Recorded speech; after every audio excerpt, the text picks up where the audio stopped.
RPN, Radio Philippines Network Incorporated, DXKO. 13 sa Sinday Utso sa Dayan sa inyong radyo. RPN DXKO, ang Radyo Ronda dili sa Dakbayan sa Cagayan de Oro. Sibiyahan na may galaon sa katawhan, andang mo serbisyo sa tanan. Ang RPN DXKO Radyo Ronda sakop sa KBP, kapisanan ng mga broadcaster ng Pilipinas.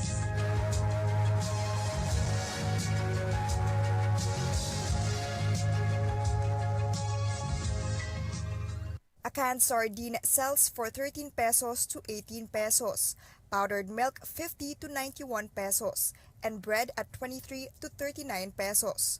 Prices are relatively stable in wet markets as well. Commercial rice retails from 38 to 52 pesos. Pork costs 340 to 375 pesos per kilogram. Chicken at 160 pesos per kilogram. And fish at 120 to 240 pesos per kilogram. With limited budget, consumers are adjusting spending for essentials. Ay medyo magtipid-tipid ng mga gastusin ng hindi kailangan na kailangan. Dapat maggasto, bilhin na lang kailangan. Minsan patingi-tingi na lang. So yung mga priority mo dati na kailangan bilhin, pwede mo naman siyang i-minimize lang.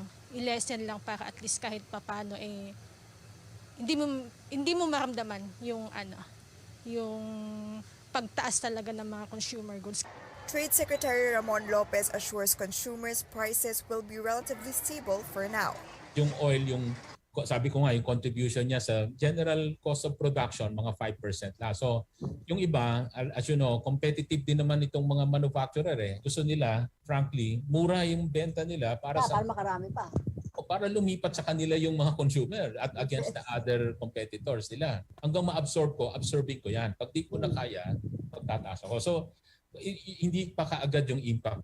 House Ways and Means Committee Chairman Joey Salceda said in a statement that if oil goes below $120 per barrel, next week's round of price increases may settle at 8 pesos 70 centavos for gasoline, 7 pesos 25 centavos for diesel, and almost 7 pesos for kerosene, still a hefty price. World oil price at one point jumped to nearly $140 per barrel. The government says the worst has yet to come from the global economic shock. Chrissy De Matulak, CNN Philippines. PUV drivers in the provinces also say rising fuel prices are taking a toll on their daily income. Take a listen. Ang kita namin ngayon, halos lahat sa gasolina na lang napupunta. Dati, nasa 600 to 700 lang ang kita namin. Ngayon, nasa 300 na lang dahil sa taas ng increase. Minsan, 400 na lang ang naiuwi namin dahil sa hirap ng sitwasyon. Ngayon, lalo na pandemic. Paano mo mapagkakasya ang 400 kung may pamilya ka na? Sana kahit kaunti taasan nila ang presyo ng pamasahe para hindi lang ang mga driver ang mag-suffer sa krisis sa gasolina. While drivers are asking for a fair increase, some groups are seeking a new daily minimum wage of 750 pesos. Our senior correspondent Lois Calderon spoke to a member of the National Wage Board and to labor organizations. She joins us live. Lois, is there already an actual filing? The first wage hike petition for this year comes not from the usual sector or labor groups we have seen year after year. This time it's from the Metal Workers Association of the Philippines that calls for a new wage floor of 750 pesos per day. That's a drastic 350 peso increase from the current daily take-home pay of 317 to 400 pesos in Calabarzon area, where the metal workers filed their plea. The Influential Employers Confederation of the Philippines, or ECOP, confirms to us that they have a copy of that petition. And since ECOP sits in the Regional Wage Board, it will study the petition, although no date has been set yet for the discussion. The last wage hike granted was back in February 2020, just before the community quarantine or the lockdown, and that's in Region 2. Prices have soared given the supply bottlenecks, and labor groups like Union ng mga manggagawa sa agrikultura and party list Anak Pawis are telling us that their families hardly survive with 537 pesos minimum wage for Metro Manila. These labor groups want wages to rise to 750 pesos per day, or at the very least, a 100 peso increase across the board. A real wage na value ngayon ng 537 ay actually 437 na lang siya, yung real value niya. So, yung nawalang 100 piso sa panahon pa yun ng pandemya, how much more na matindi yung pagtaas ng presyo ng langis, presyo ng mga pangunahing bilihin. Pia, the metal workers pleased the first in a string of wage petitions we're expecting this month. There will be more. Pia? Lois, there's a one-year ban on filing a new wage hike petition. The Regional Tripartite Wage Board turning down the petition of the Union ng mga manggagawa sa agrikultura and Anak Pawis for a 100 peso wage hike. Can they file again? That's right, Pia. Anak Pawis National President Ariel Casilao says the prescription period lapsed last February, and so they can file within this month. But remember, the wage board last year dismissed their petition on technicality. It said the across-the-board minimum wage increase does not fall within the jurisdiction of the NCR Tripartite Wage Board. We talked to Sergio Ortiz Luis, the president of the Employers Confederation of the Philippines. He sits on the Tripartite Wage Board representing the private sector. This micro, who employs the most of them, is not capable of salary increases. I'm not saying we are not to increases. I'm just warning people not to create expectation.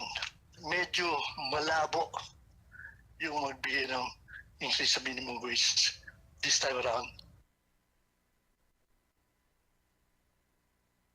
Meantime, Labor Secretary Sylvester Bello has ordered the boards to speed up its review on the minimum wages. Bello admits that the current daily minimum wage in NCR is no longer able to cope with skyrocketing prices of basic commodities. The boards are expected to submit their recommendations before end of April. Back to you. Lois Calderon there reporting.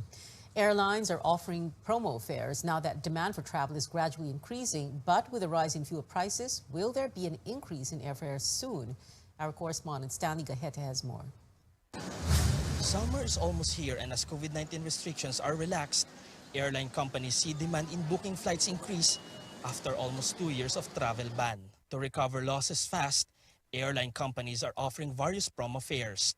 I would say na sustained yung confidence ng mga kababayan natin na bumiyahe because it is reflected in our sales. Reflected siya dun sa increase nung flight bookings namin. However, the aviation industry is facing another challenge.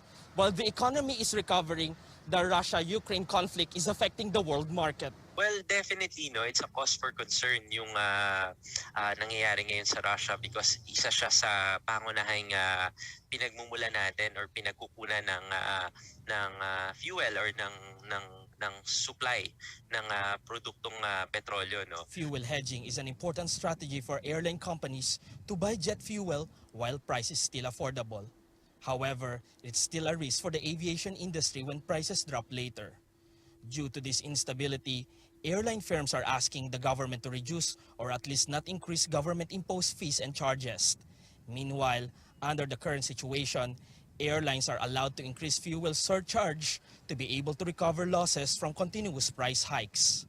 Nasa sa kanila yan kung gusto nilang i-fully kasi yung binibigay namin ceiling yun. Bawa, sabi ng isang airline, kahit malugi ako basta ma-stimulate ko yung market. Hindi ko i-implement fully. Kalahati lang yung surcharge ko. Nasa kanya yun. Each of the airlines have their own strategy of how much to charge. No? Siyempre, there will be restraint in increasing the fares so that it does not add to the overall cost of travel. If there are more travelers, then there are more opportunities to bring down the fare. Stanley Gahete, CNN Philippines.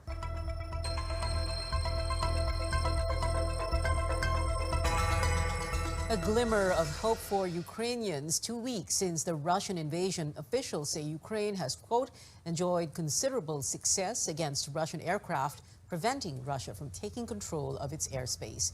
Ukrainian forces have also agreed to a 12-hour ceasefire beginning this afternoon to allow more civilians to escape. The routes will be in 5 more cities, including Mariupol, which has been surrounded by Russian troops. The evacuation corridor in the city of Sumy will also remain open until Thursday, Philippine time. About 5,000 Ukrainians have fled to safety since Tuesday. Well, hundreds of Filipinos in Ukraine have also sought refuge in neighboring countries. While the government is scrambling to save more of them, an expert raises the alarm over another possible impact of Russian attacks on the country. Tristan Odalo tells us more about this and why the Philippines should keep its stance on the conflict. Time is of the essence in evacuating Filipinos from Ukraine as the Russian invasion rages on. Government officials say that the situation there remains fluid and the conditions in crisis zones get harsher. They also appeal to Filipinos to reconsider their decisions and get out of Ukraine while there's still a chance. The Foreign Affairs Department says close to 200 Filipinos are now out of harm's way. 63 of them have been repatriated to the Philippines. Some are now in Poland, Moldova, Hungary, Austria, and Romania. They're currently in Kiev and Lviv while seafarers are stranded in the Black Sea. May mga kababayan tayong ayaw umuwi sa Pilipinas kasi nandun daw po yung mga trabaho nila. And some of them, yung mga employers nila are continually giving salaries. We'd like to tell them na over 2 million na po yung refugees na tumawid. No? Ibig gusto po sabihin nun, lumalala na yung sitwasyon, that they should exercise their sound judgment. But apart from what was described as the fastest growing refugee crisis in Europe since World War II, foreign policy experts say the Philippines should watch out for possible spillover effects of the Russia-Ukraine conflict. Some experts also warn that other big countries could use Russia's incursion into Ukraine as a justification of their future actions toward less powerful nations. The new government to accept the reality that Russia's war against Ukraine will not stay in Ukraine and Europe but will spread elsewhere. And the new leadership, which must have the vision, which must have the moral courage and conviction, must prepare the Philippine nation for this coming strategic contagion. What happened in Ukraine is just the beginning. The best foreign policy for the Philippines in this specific case is one that will ensure the following. First, China will not use the Russian invasion of Ukraine as a precedent to encroach on Philippine island territories and maritime zones in the West Philippine Sea. So what can the Philippines do amid this full-blown conflict? Foreign policy experts say that the country must maintain its position against the attack. The government must also open its borders for refugees from Ukraine and Russia, and that we should extend assistance to Ukraine or other European member states amid this humanitarian crisis. Tristan Odalo, CNN Philippines. Up next, no more vacant seats in the 7-member Comlec and Bank, with 3 officials assuming their posts. While health experts are studying the need for second booster shots for select groups. Details when we come back.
Welcome back to Newsnight. The Commission on Elections gets a full bench once more after a month-long wait.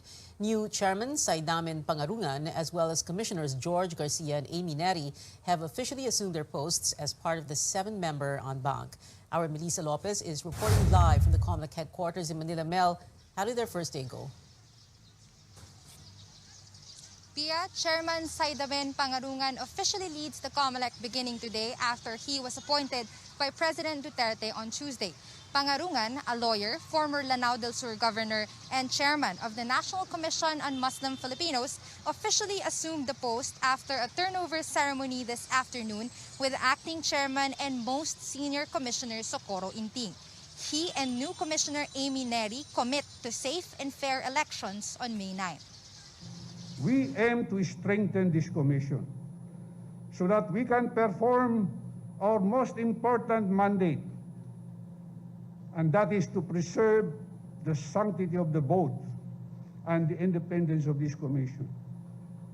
I stand before you today as a defender of democracy, who will be independent and conscientious in giving life to the fundamental freedom of suffrage. I can assure the Filipino people that they can repose their trust and confidence to the Commission, most especially this 2022 election. Pangarungan's priorities include the maximizing employee benefits and securing international certification of the COMELEC's services. He cites his track record of removing thousands of ghost barangays when he was with the Interior Department. Pangarungan, Neri, and another new commissioner, George Garcia, attended today's Unbank session. It's the first time in over a month that the 7-member body was complete. Neri and the 4 current commissioners attended in person, while Garcia and Pangarungan joined through video conference. Among the first issues tackled by the Commission is the Supreme Court order temporarily stopping the removal of campaign posters within private property under the controversial Oplan Baklas. We will continue with our Baklas operations in public spaces as it is required by law. However, as far as Baklas in private places, that is held in abeyance, in deference to the court.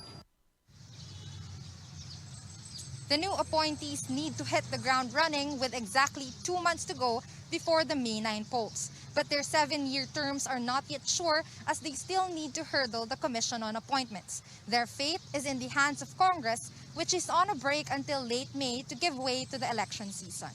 Back to you, Pia. Mel, what happens now to the deal between COMELEC and Rappler? The Supreme Court's TRO, temporary restraining order released today. What are the poll body's next steps? Yeah, that COMELEC spokesman James Jimenez has said that they will defend the agreement, but the COMELEC has deemed it prudent to hold off or suspend the fact-checking activities and voter education collaboration with Rappler, given the case filed by Solicitor General Jose Calida. However, Jimenez clarifies that the deal has not been cancelled. Pia. Melissa Lopez there reporting from COMELEC's headquarters in Manila. A look at what presidential candidates are up to 61 days before the Filipino votes. Vice President Leni Robredo welcomes the Supreme Court decision to temporarily stop COMELEC's Oplan Baklas, or the takedown of campaign materials even within private property. Robredo says her supporters feel targeted by the controversial campaign.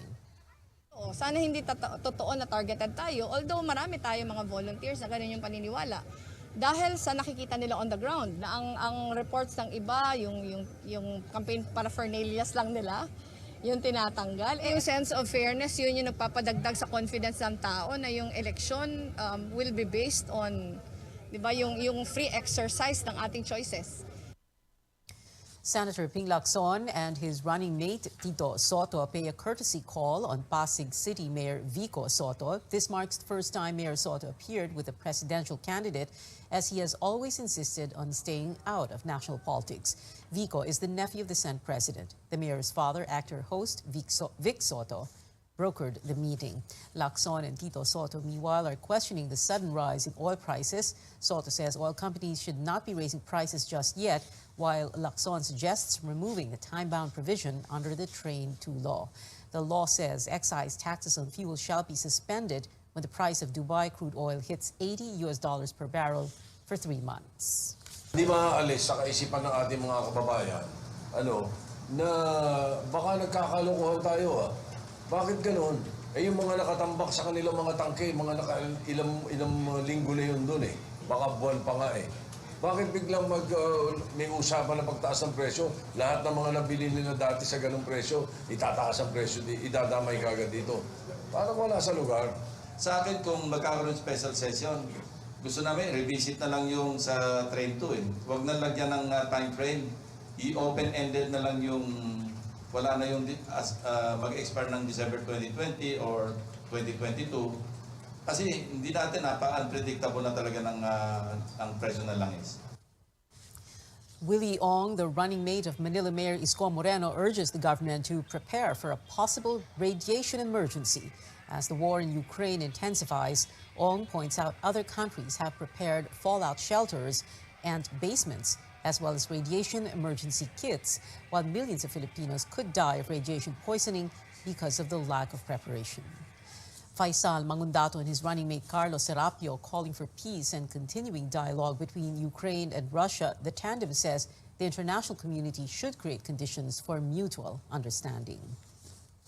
We condemn every act of violence that causes human suffering and considers war as a scourge of humanity. No one wins from suffering and from fighting. Unless it stops, the entire world will agonize. Bongbong Marcos vows to fix the country's high power rates without elaborating as the Ukraine-Russia war intensifies. Marcos also vowed to continue President Duterte's Build, Build, Build program in Abra, where he campaigned today. Palalawakin pa natin dito sa lalawigan ng Abra, marami pong nakaplano na pwedeng ilagay na infrastructure ng mga tulay, ng mga kalsada upang mabuksan na ang ating probinsya, masimulaan na ang pag-unlad at pagpasigla ng ating ekonomiya. Marcos's security personnel did not allow journalists to ask more questions as they escorted him to his float to make their way to his campaign rally in Abra. The former senator also campaigned in Kalinga province today.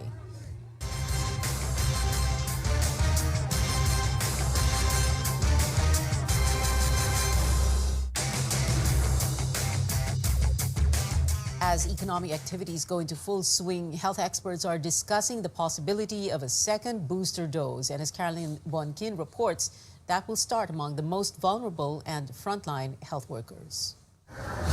Senior citizen Romulo Cantilafo got his COVID-19 vaccine booster shot in San Fernando City, Pampanga on Wednesday. He's been eligible for booster since January but opted to wait for health workers to call him first. Hindi naman ako talaga magpakakuan kung hindi nila ako tinawagan. Kasi hindi ko alam yung kung ko gagawin ko. Soon, Romulo might be eligible again for another booster shot. All experts group and the DOH Technical Advisory Group are now looking at the dosing requirements for a second booster. They're still looking at the benefits outweighing the risk. Sino pa ang bibigyan at ano ang dose? Maybe in a couple of weeks, we'll have the final consensus among our experts. Siguro within next week, lalabas na yun. Pag lumabas yung guideline, immediate na yun. We will implement it right away. Health spokesperson Maria Rosario Vergeres says vaccine experts endorse the second booster for the elderly and moderately to severely immunocompromised individuals.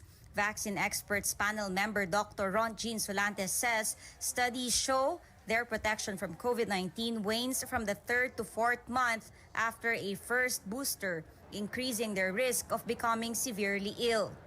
This is why vaccine experts suggested a 4-month interval between the two booster shots.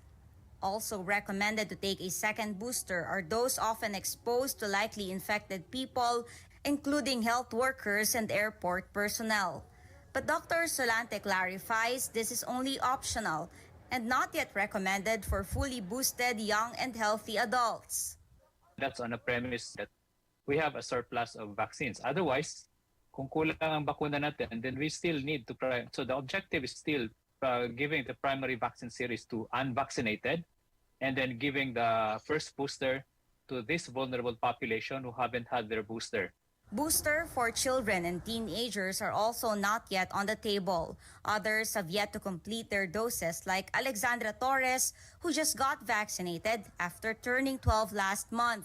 Para po makaiwas sa COVID pag nag-face-to-face po. She feels safer meeting her classmates again at the start of their face-to-face classes next week. Caroline Bongkin, CNN Philippines. Still to come on Newsnight, the Athletics Track and Field Association clarifies EJ Obiena still has a chance to take part in the Southeast Asian Games with the national team. Plus, Apple introduces a wide array of gadgets. I was thinking budget, including the first budget iPhone with 5G access. Details next.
Pole vault sensation EJ Obiena competing under the national team in the SEA Games is still a possibility for the Vietnam event and other international tournaments.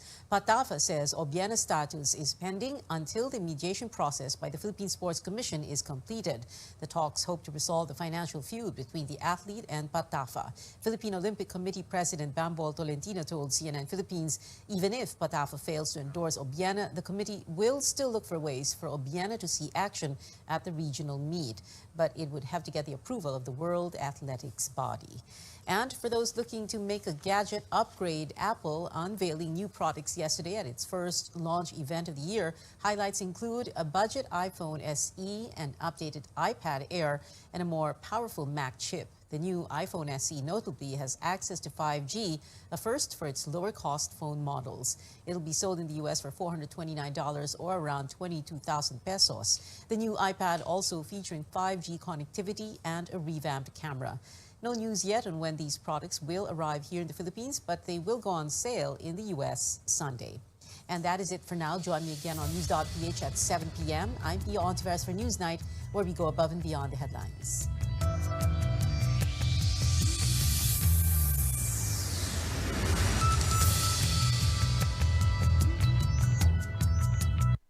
This program is brought to you by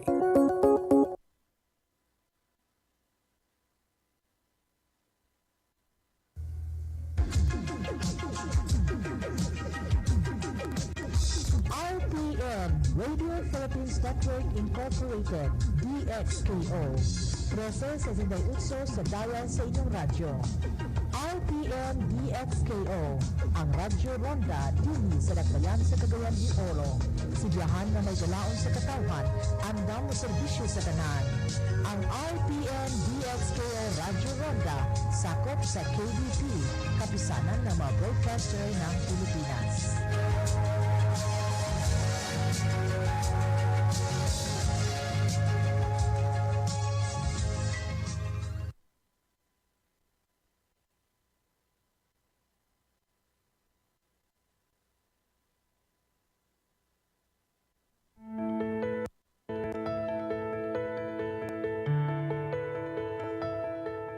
Do you find yourself holding on to things because of memories associated with them?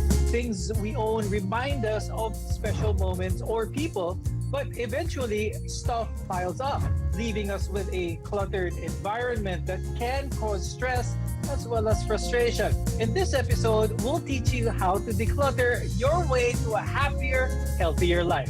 I'm Dr. Freddy Gomez, and we bring you the knowledge and care you need, especially in this time of COVID-19. You're watching MedTalk Health Talk only on CNN Philippines.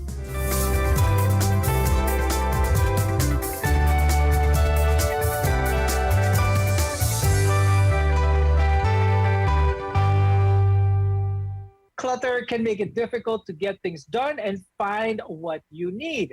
Imagine looking for your car keys when you're already late for work. This makes us very frantic, anxious, and stressed, possibly setting a negative tone for the rest of the day. Now, our guest today will talk about this topic, plus much, much more.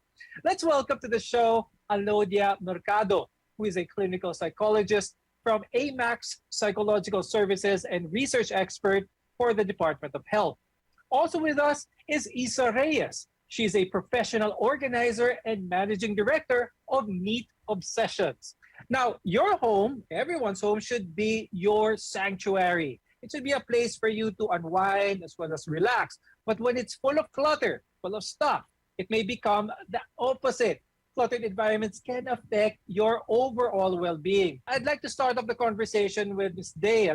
Aside from less stress, less anxiety, ano yung mga benefits of a home that has less clutter? Whenever there is clutter, it somehow makes you feel stagnant kasi. But when you let go of the things that you do not need anymore and start piling up and organizing things that you need, it makes you feel better because once you see things in order, it optimizes your environment. Thus, your mood and your mind. Mas nagiging kalmado yung ating pakiramdam and the state of mind whenever we have a good environment. Having a cleaner space boosts the mind, enhances focus, mas maganda yung productivity. So mas maganda siguro, mas maganda, mas creative ang tao kapag decluttered. But Ms. Day, ano kayang problema? Bakit mas madalas hindi nagiging organized ang tao kung all of these benefits are there? Well, actually, it's a natural thing to happen for human beings to have clutter in their environment. Kasi psychologically speaking, we are very sentimental in nature. Most especially as Filipinos, we wanted to collect things. We wanted to make sensible of the things we encountered in the past. Ganon naka-structure yung brain natin kasi bigger part of our brain is responsible for our emotions na nakabind sa mga objects that we have in our environment. Kaya it's really natural for everyone to have their own clutter in their environment. In this time of COVID-19, we want to make sure that we're at our healthiest. All of us want to be healthy, of course. Not only should we exercise, fuel our bodies, we should also make sure that our space, that space that we are in, is neat and tidy. Now, Ms. Day, pag-usapan naman natin, aside from the psychological health, physical health. Meron bang physical health advantage ang isang lugar na less clutter? Actually, a lot of researchers had already proven that. Isa sa mga benepisyo ng pagde-declutter physically or in terms of health is for us to rid off some allergens, yung mga things that shouldn't be in our environment. So kapag mas mababa yung allergens natin, mas mababa yung stress level natin. And whenever we declutter, nakakatulong din yan sa pagpapababa ng stress level or cortisol level natin sa katawan. A lot of researchers showed that people tend to experience increase in stress hormones whenever they deal with their disorganized belongings. And when you often experience stress in a daily basis, it becomes chronic and it becomes different in terms of the structure of the brain. Kumbaga, nag-iiba ang structure of the brain whenever you are exposed to chronic stress. Kaya it makes you more stressed. So parang ang logic is, these clutters can make you stressed. It can change the structure of the brain, and once it changed already, it makes you more stressed on a daily basis. When you have too many things lying around, someone might feel like that they're not in control in their life. May loss of control for that matter. Ms. Isa, pag-usapan naman natin yon. Can having clutter constantly, could this lead to a lack of self-esteem ng isang tao? I always say that if there's one thing in your life that you can fully control, those are the things that you own. Because one, they don't have any reaction, they cannot complain because those are just things. But most often than not, like if clutter pile up, diba? Parang what happens is our things controls us. Parang ganun yung nangyayari. Like we don't want to go inside a particular room because I'm just going to be stressed out. Most often than not, it's our storage room that we don't want to go in. Diba? Na parang, I don't want to go in that. I will just feel, mag-hyperventilate lang ako sa loob niyan, right? And because instead of us being in control over that particular room or yung kalat natin, sila yung nagko-control sa atin pabalik. On that note, being an expert in organization, ano yung mga telltale signs? Ano yung mga red flags ng isang tao that may point to na they need to declutter? What happens is that parang yung mga tao sa paligid niya, yun kadalasan yung tumatawag sa akin, can you help my mom? Or can you help, parang my husband because nag-hoard siya. And as a professional, I understand that being a hoarder or if you are a collector, it's an accumulation of, parang it's kind of a habit na nagbi-build up. So it's kind of hard na parang dadating ako doon and then it's just going to be like one event we have to let go of your stuff. So that's why I need to come up with logical reasons why they need to declutter slowly. And one of that logical reasons was mentioned earlier, which is to protect your health and hygiene. Now, when we return, we'll talk about how a cluttered household can be a sign of a hoarding disorder. We're your connection to healthcare. You're watching Med Talk Health Talk.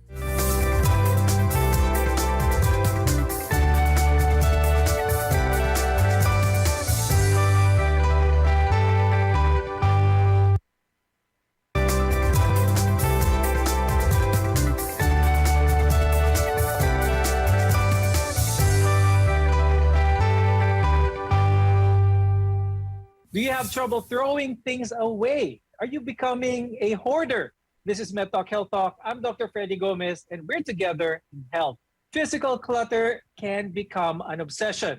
We may sometimes find ourselves surrounded with stuff we can't get rid of because they have some form of sentimental value or possibly can become potentially useful in the future. Not everyone who has clutter at home has a hoarding disorder. I want everyone to understand that. But let's try and find out some of the red flags for this. Ms. Day, pag-usapan natin yon. A lot of people may be able to relate to this. Tinatago yung kahon ng binili nilang appliance, probably feeling nila magagamit nila yung kahon later on or, things like that. But when is it now a problem of hoarding?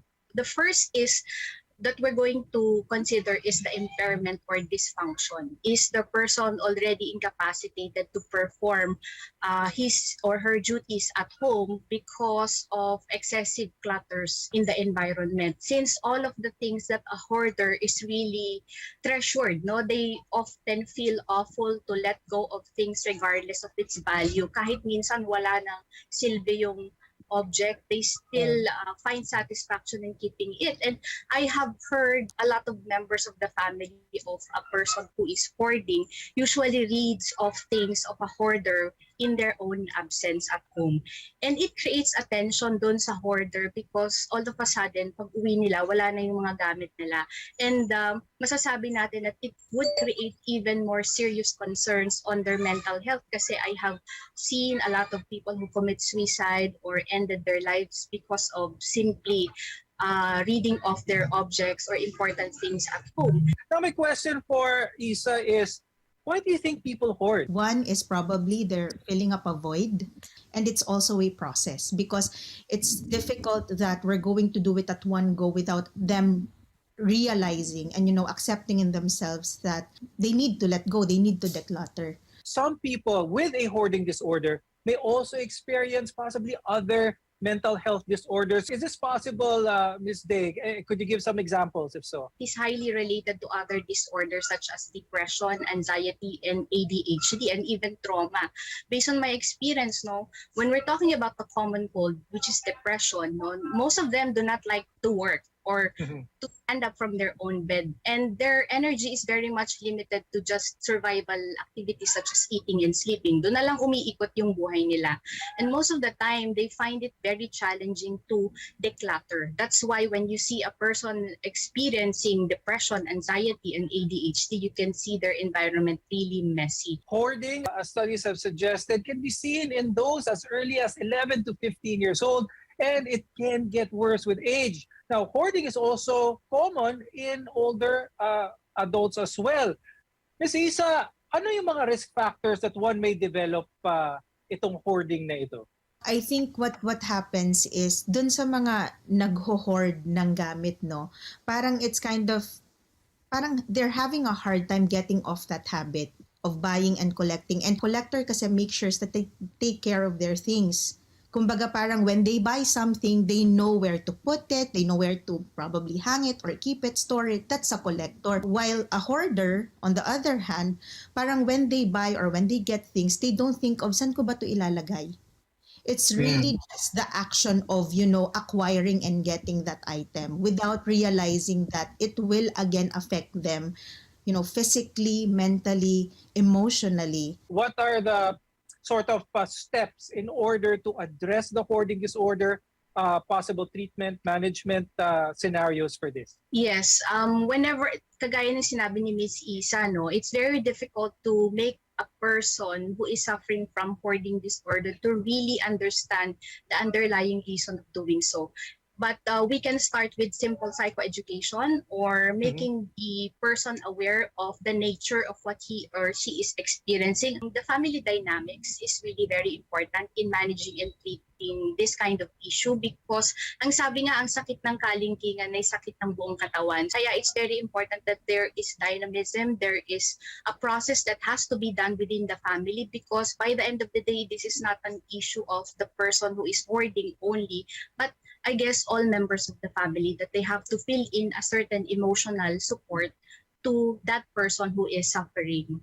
Is it common for just one person, the person who is hoarding, to be the focus of attention here? Or is it possible na merong mga enablers ito sa buhay niya? I would say that there's a certain hormone that is being produced when you are hoarding that is very much similar to addiction. And it's so much difficult to deal with urges and cravings whenever we talk about hoarding behavior and how they are getting motivation from doing so. Kaya napaka-importante that each of members of the family would understand the triggers of this person moving towards their collecting or hoarding behaviors, which are not on the normal orders. So mahalaga na maintindihan ng tao kung ano ba yung mga sitwasyon, objects, people na mas nakakapag-push sa kanila na mag-hoard. So it's more on like understanding themselves better so that they can do better decisions in the future. When we return, we'll help you ditch the things that are making your house unorganized. Your health is our mission. This is MedTalk Health Talk, and we'll be right back.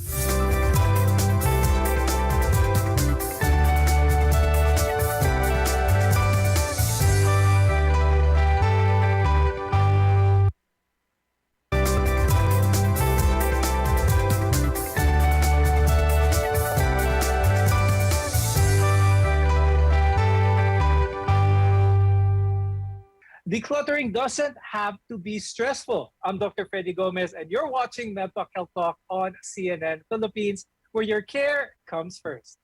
Now, sometimes we may spend hours, days, or even weeks making to-do lists and buying organizational items to help manage our clutter. But what if that doesn't help? Identifying the cause of clutter is definitely a great first step. Ms. Isa, I'll start with you. What are some of the common things that can help someone start their decluttering journey? Okay, number one that you need to do is set an intention first. What is the intention in this particular space? What do I want to feel in this particular space? Like, for example, when you're in your bedroom, what do you want to feel here? Do you want to feel at peace? Is it going to be your sanctuary, your resting place, right? You have to make sure that you know the intention in that space, because with that intention, that's where you will start. Now, on the technical part, then as mentioned earlier, you only have to remember three things. You can actually be organized without throwing first, because I understand that decluttering is already an overwhelming task. You know, so if an overwhelming feeling plus an overwhelming task, it's not actually a good mix. But one way for you to assist yourself is that you do sorting first, build a category, sort it, put like items together, and once that you have that visual inventory, now that's where you move on to decluttering, which will make it a little bit easier. What's your advice for the viewers on how to let go? Because I think that's an important thing, how to be able to let go, because especially for a hoarder, that is one of the things that is very difficult for them to do. So what kind of tips, what kind of advice can you give? So it's more on awareness and being mindful of the things that have to be prioritized as of the moment. Like for example, itatabi mo ba yung mga gamit na ginagamit mo pa nung high school? Kasi no matter how important these things to you are, no, hindi naman na siya nagagamit on the present time. You have to let go of it. Same as our psychological baggages, no, we have to be aware of the benefits of decluttering emotionally and psychologically. And it's also part of the process. I do understand it is not a one-time processing that the next day you wake up, you can already let go of the things that you have been collecting or been saving for the longest time. No, always remember that what comes in must come out. Are there tried and true ways in order for our viewers to start their decluttering journey? There's one method called the Konmari Method. Could you say something about this? Yeah, I'm actually a KonMari consultant in training. I discussed my personal method, which I call the homeward technique. That is the process of you going home to your home.